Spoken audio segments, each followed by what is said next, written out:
What's going on, everyone, and welcome to another episode of the Jersey Joe Show, a place where we talk about a little bit of everything, but mostly hockey. And tonight, we're going to be talking about the infamous Rangers.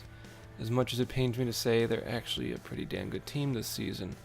But before I get into all that, I just want to talk a little bit about this channel and what's been going on. So, if you haven't noticed by now, I've been using this microphone the entire time I've been making videos. And it's been propped up on a couple of books. It's been facing towards me the whole time. And a few people have said, that's a great mic, but in some videos your voice quality isn't that great. Like, is everything okay? Is it set up right? So I looked into it, and it turns out it was not set up right. I actually had this facing me the whole time, and that creates a much different sound compared to when it faces me like this. It's actually going to be picking up the sound from the edges rather than the top. I guess I knew that, and then I forgot it because I read all the directions. I set it up exactly the way they said to, so that shouldn't be a problem anymore. I should have crystal clear, dulcet tones right now coming through the microphone. If you don't, then maybe you should turn up the volume a little bit.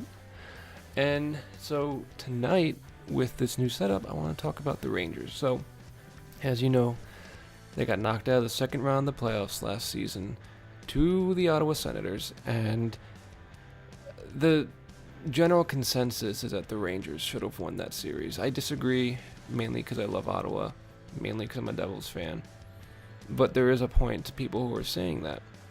The Rangers really did blow a lot of late leads. They lost a lot of games in overtime. They really could have won that series if they played it over again. It's not completely out of the question that they could have won it.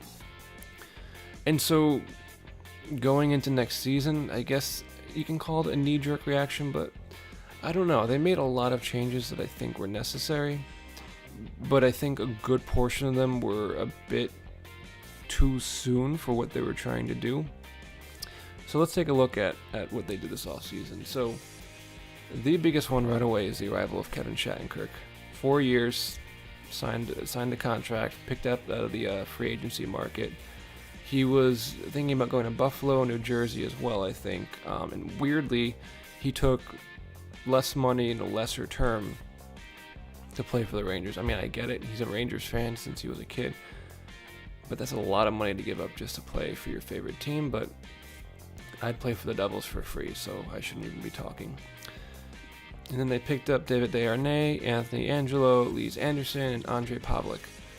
And these are good additions, but what they gave up for them, I just don't know if it was worth it. So to get the 7th round pick, which they picked Lias Andersson, who was a center, the Rangers gave up Stepan and Raanta to Arizona, and they got Arizona's 7th round pick in return. But they gave up a borderline first line center with a very, very good backup for a 7th round pick for another center. Now, that's something you do if you're rebuilding. Then that's a trade you make. But you don't trade away your first line center and your backup goaltender for a draft pick the same year you sign a massive UFA to a 4-year contract. I don't understand the logic. I think they would have been better off keeping Stepan, keeping Raanta, drafting in the late 20s like I think they were originally going to do in the first round. And then with Derek Stepan, Raanta, and Shattenkirk, you make a push for a cup. Lundqvist is not getting any younger, and you really feel like this is the last couple of years the Rangers are going to have. But this is something we've been saying for, 2 years now, since they were in the Stanley Cup Finals with the Kings in 2014. They've supposed to have been over the hump ever since then, and they've consistently had 100-point seasons. They consistently made it to the second and third round of the playoffs. They're always, a stellar team that they put together every season. And so, is this the year that they're over the hill? It's not even looking like that now because they signed Shattenkirk. They got David Desharnais. They got Anthony DeAngelo. They got a bunch of new guys coming in and younger guys. They just signed Zibanejad to a massive contract that solidifies him as their first-line center. And so they're coming in, pretty hard and heavy next season, but at the same time, they just traded away a good amount of assets for a draft pick that's obviously not going to pan out for at least 4 years. So it really is a head scratcher. And I don't know what exactly the Rangers are planning on doing next season, but it will be interesting to see.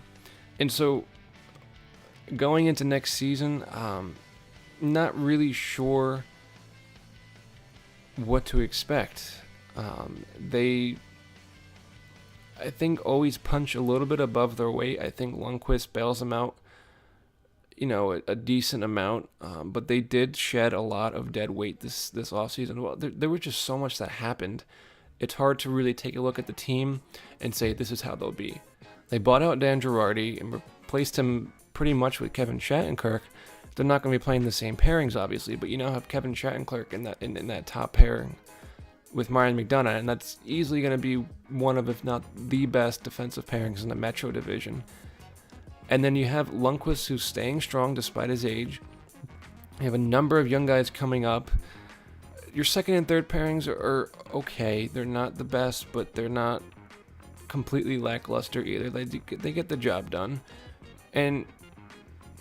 But then you trade away your first line center. So I keep going in this circle of, you're building up towards trying to win a cup. You're building up a lot of free agents. You're building up a lot of different signings to try and retool and fill in the gaps in your roster. And then you trade away your first line center. And then you draft a center.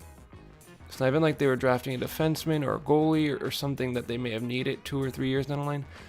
They drafted the same thing that they just traded away.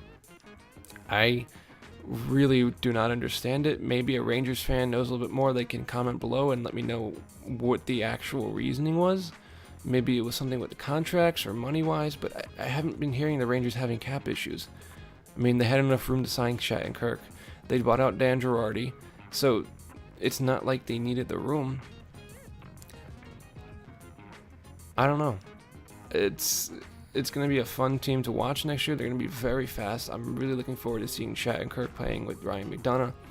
He has, I think, 25 points at least in power plays over the past 3 seasons. He is a fantastic quarterback on the power play. He's great at breakouts. He's great at zone entries. He's not the best defensive defenseman, but in terms of offense, he's fantastic. And then they have Ryan McDonagh to bail him out. So it really is a perfect situation from Shattenkirk. And thinking back, I'm sure that it's some semblance of a reason why he picked the Rangers over any other team, because he knew he would fit in there better than on the top line with Andy Green or what have you on the Devils. And so it does make sense, but a lot of it. And so that was my 31-31 series with the Rangers. Tomorrow night I'm going to be doing the Washington Capitals and kind of just going through all the playoff orders. And like and subscribe, because I'm doing one of these every single night until the beginning of the season. So again, have a good night and let's go Devils.